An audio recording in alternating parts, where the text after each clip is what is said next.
Welcome back to Sissy Maya. Make sure to subscribe to our channel to never miss an update.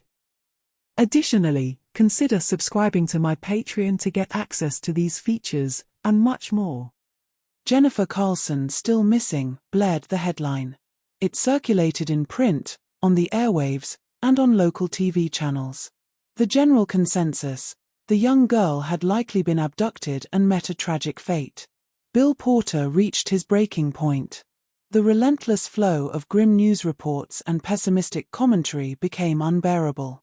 "I can't endure this much longer," he mused. "I need to escape. Why couldn't people just let her be?" Bill's emotions welled up. First, a hint of moisture in his eyes, then a tingling sensation, eventually escalating into tears streaming down his face. "Why am I so sensitive?" he wondered. Sad movies, distressing narratives, missing children, each one had the power to evoke his tears. Bambi, Dumbo, he reflected, people watch, and I cry. "Perhaps a drive will ease my mind on this pleasant evening," he murmured to himself. So, he prepared, transforming into Jenny, his feminine alter ego.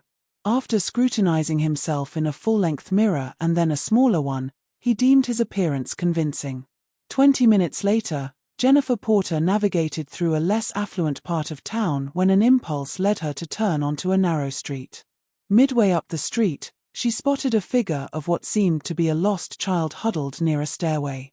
Jennifer decided to investigate, parking by the curb and asking, "Hey, are you okay? Can I help you?" The child dashed towards the car, pleading desperately, "Please, help me escape from those awful men. They want to hurt me." Jenny swiftly opened the car door, allowing the child to enter. She sped away, navigating a series of turns, constantly checking the rearview mirror for any signs of pursuit. When she deemed it safe, she pulled into a mall parking lot and positioned the car to examine her young passenger more closely. The child stood at about 4 feet 8 inches tall, with long blonde hair, blue eyes, clad in a slightly torn blue dress. "By the goddess, you're the missing girl," Jenny exclaimed. "Some bad men took me from my mommy. Can you help me get home, please?" "I promise I'll behave," the girl pleaded. "Don't worry, dear. I'll do everything I can to help you," Jenny reassured, rummaging in her purse for some tissues. After a few moments, she handed the girl the tissues, instructing, "Blow your nose." "Now, what's your name, little girl?" Jenny asked, gently wiping the girl's face with a lace handkerchief. "I'm Jennifer Carlson. My mommy calls me Jenny," the girl replied, confirming Jenny's suspicions. "Perfect," Jenny thought to herself as she drove back to her apartment. "I've got a kidnapped girl half the city is searching for in the car, and if I get pulled over, it's serious trouble with a capital T and B." Continuing her cautious journey, Jenny engaged in conversation with Jenny, gradually guiding her back to the apartment. "You know, Jennifer, my name is also Jennifer, but I spell it Jenny. How do you spell your name?" "Jnnie. I'm named after my mommy's mommy," the girl explained. "That's lovely," Jenny replied, guiding the girl to his apartment. "Oh dear," he thought, "my place is quite masculine. How do I explain that?" Various concerns flooded his mind. What should I do next? Should I contact her parents? Should I let her stay overnight? Is she injured? Maybe a hospital would be safer. But I can't just leave her alone. What's the right thing to do? Kneeling down to Jenny's eye level, he asked, "Jenny, how old are you?" "I'm 8 years old. I'll have a birthday soon. Maybe I can convince mommy to invite you," she suggested. "We'll see. Now," he said, rising and opening his front door, "I need you to behave like a grown-up, okay?" Extending his hand to her, he added. She gazed up at him, taking his hand, and replied, "Okay. I want to trust you. I do like you."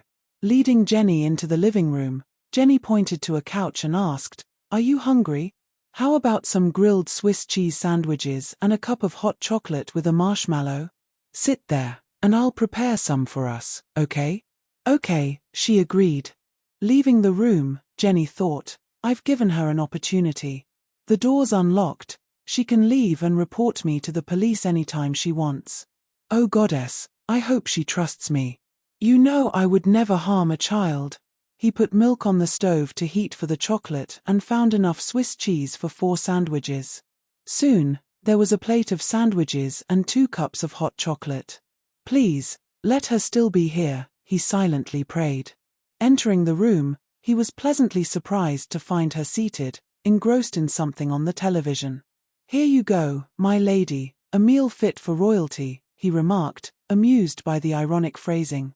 Setting the plate before her, he observed as she eagerly grabbed 2 sandwiches, expressing, "Thank you very much.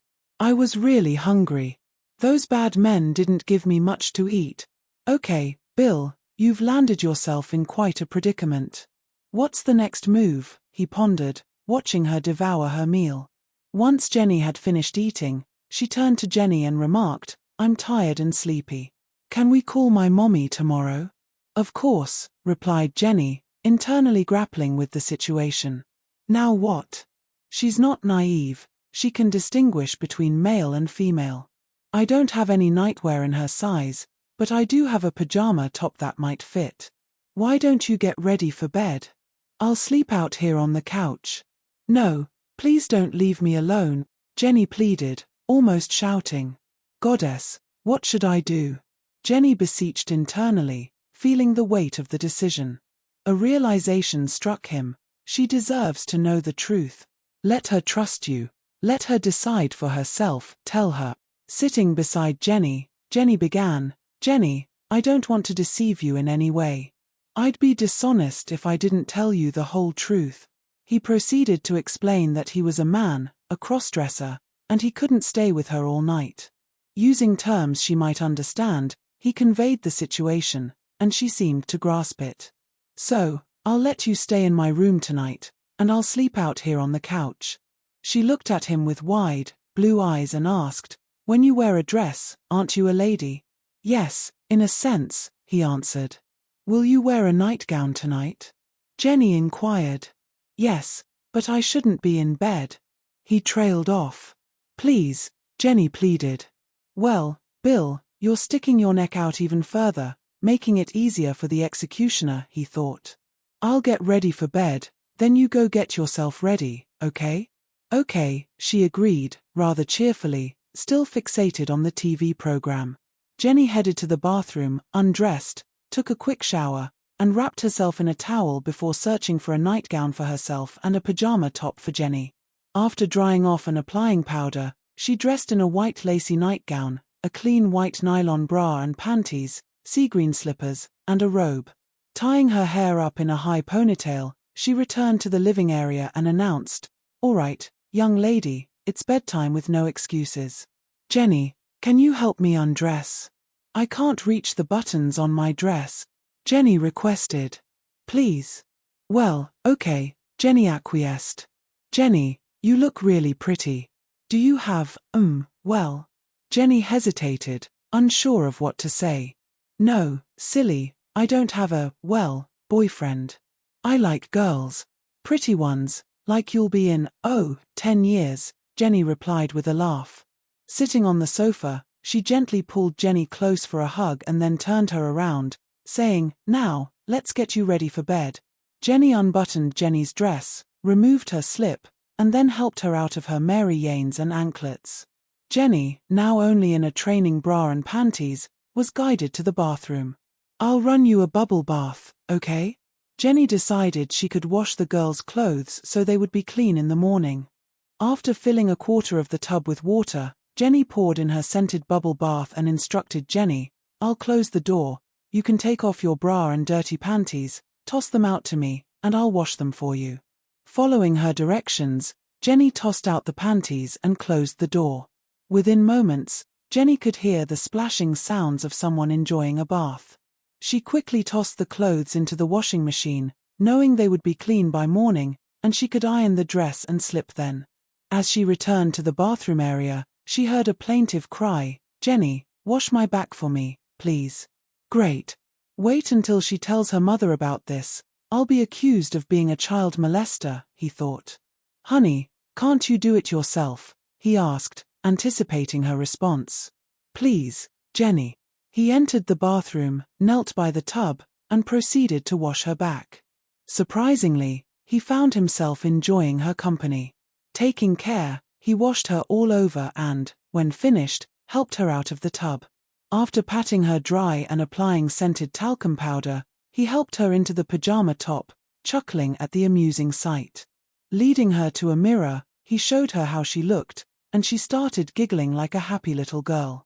Guiding her to the bedroom, he pulled down the covers and said, "You get into bed, and I'll be just outside on the—" "No, you promised."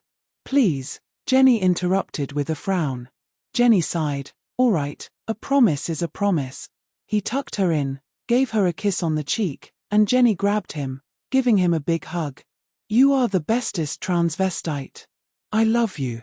Oh goddess, I sure hope things work out tomorrow," Jenny thought as she hung up her robe, walked to the bed, removed the slippers, and slipped in beside her young, albeit temporary, charge. "Oh goddess, great mother of us all, please keep safe all who dwell under this roof. Guide and protect me and the ones I love, especially give the little one here your blessed protection. So mote it be." Jenny followed a different path from most people. She had embraced the pagan way as a teenager and honored the goddess mother. Turning to her, he saw she was fast asleep.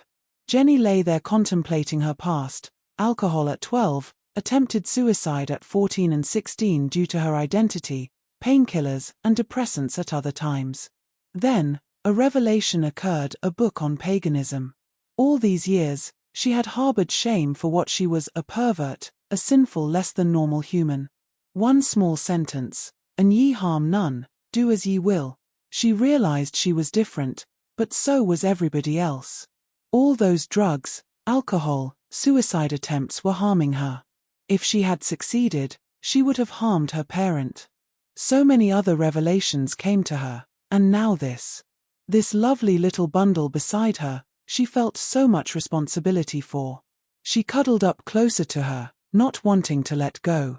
Morning arrived too quickly. Jenny glanced at the small figure beside her, then recollected the events of the previous night. "Oh goddess, in the light of morning, may everything unfold smoothly," Jenny murmured as she rose from bed, slipped on slippers, and donned a robe. Her first task, as always, was to light an incense stick as homage, jasmine being the scent of choice. "Blessed be. I light this in your honor, goddess mother. I pledge to uphold the reed and strive to excel in all my endeavors, now and always. So mote it be, honored one." Turning her attention to Jenny, Jenny proceeded with her morning routine. Eventually, they sat together at the table, enjoying breakfast as if they had known each other for years. Jenny chattered animatedly about school, friends, and family, while Jenny marveled at the amount of food the young girl consumed. Once breakfast was over, Jenny cleared the dishes and washed them. Then, she set up a cartoon program on TV for Jenny to watch while she retrieved the clothes from the washer and ironed them. "Jenny," she called out as she finished ironing, "your clothes are clean and ready. Let's get you prepared to go home." "Okay," came a muffled reply. Soon Jenny appeared in the room and, after removing the PJ top, he started dressing her. Frilly, lacy panties first, training bra next, then slip and dress. He buttoned up the back and fastened the sash, tying a big bow in the back. Next, her anklets and Mary Janes. Jenny then took Jenny to a bench and had her seated across. She straddled the bench behind her and proceeded to brush and comb her hair. For some inexplicable reason, he found himself getting sensually aroused by this simple act, a kind of mother-daughter feeling, a closeness with the child only a mother could have. He felt like he could just spend the whole day doing this. "Ah, young lady," he remarked while adjusting a scrunchie in her ponytail, "you're all set. Enjoy some TV while I prepare myself." "Sure thing," she replied, then surprisingly embraced him, planting a kiss on his cheek. With that, she headed to the living area of his apartment. Why does she always do this? It's complicating my efforts to reciprocate, Jenny pondered. She longed to discover someone who would embrace her, someone unique, compassionate, and tender-hearted.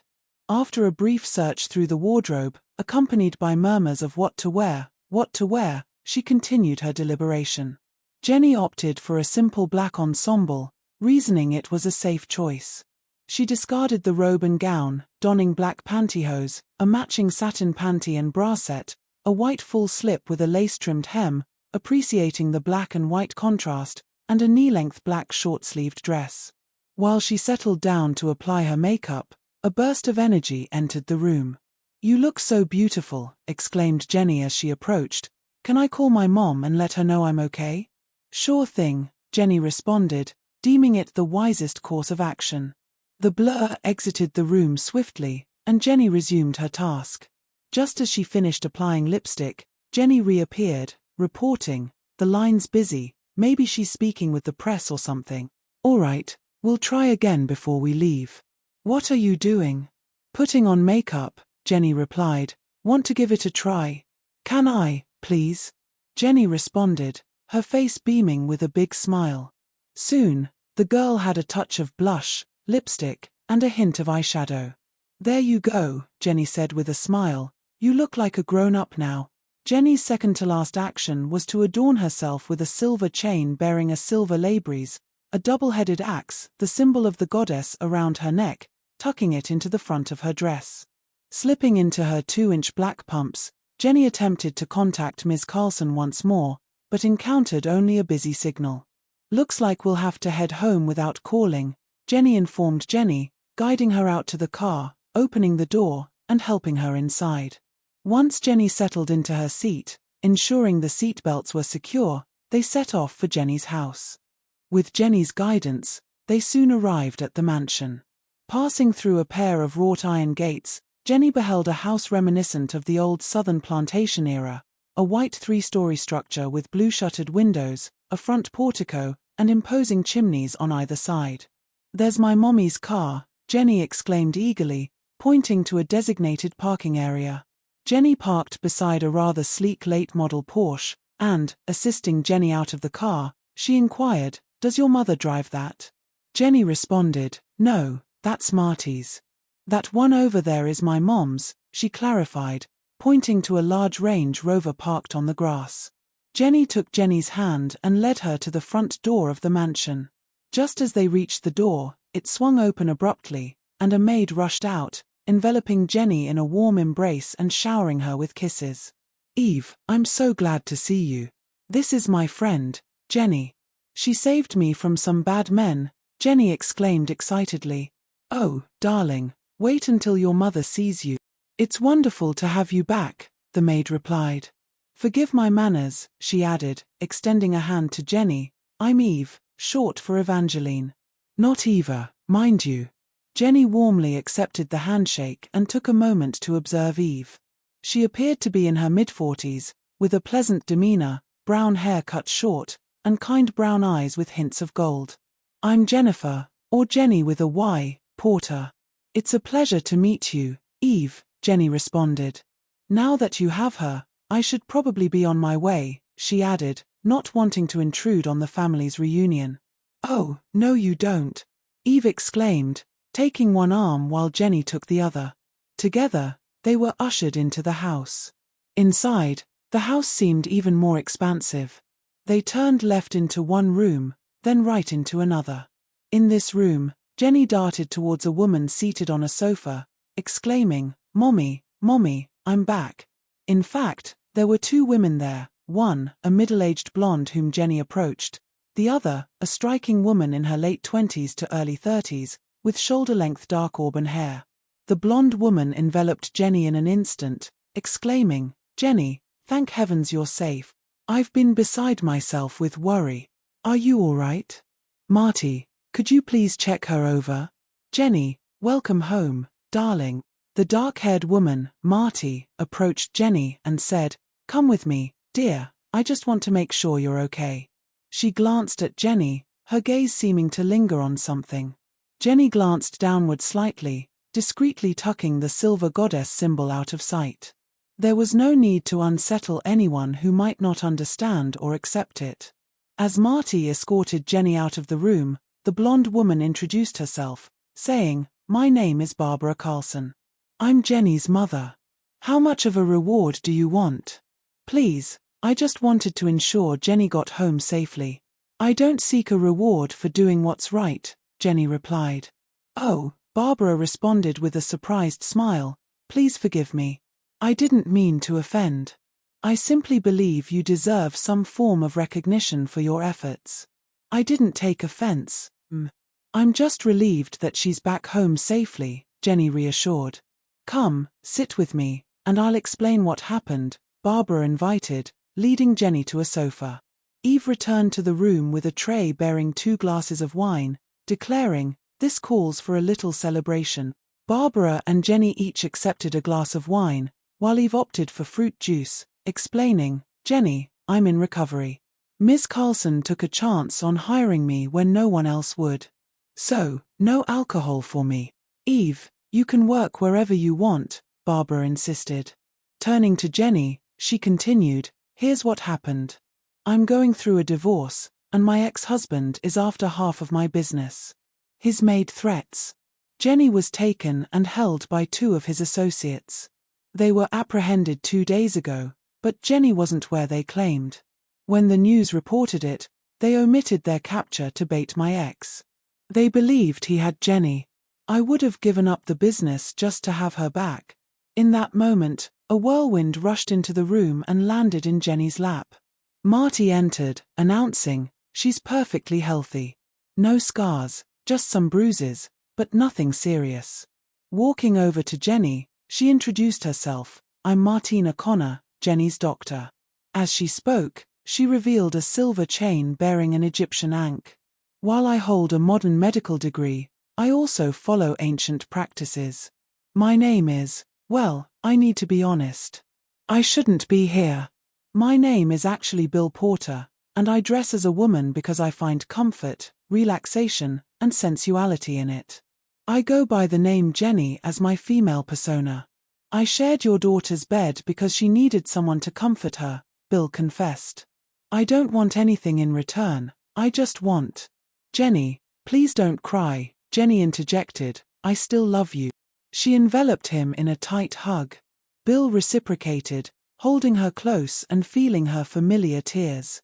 "Well, this is quite a revelation," Barbara remarked. "Do you have a job currently?" "No, I was laid off a month ago," Bill admitted. "I can see Jenny really adores you. I have a proposition for you, would you be open to hearing it?" Barbara inquired with a smile. Bill nodded in agreement. "All right, Jenny needs someone to take care of her.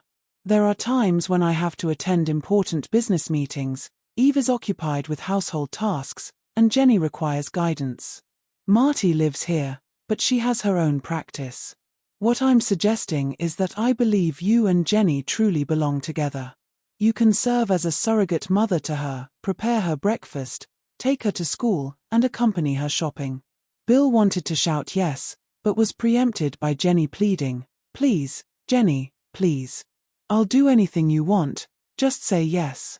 Barbara continued, "I can offer you a generous clothing allowance, access to a computer if you desire, and I'm confident you can help shape Jenny into the young lady she should be. I'll arrange for all new furniture, and you'll have your own room and bathroom, right next to Marty's room." She added the last part with a wink in Marty's direction. "Well, what do you say to such an offer?"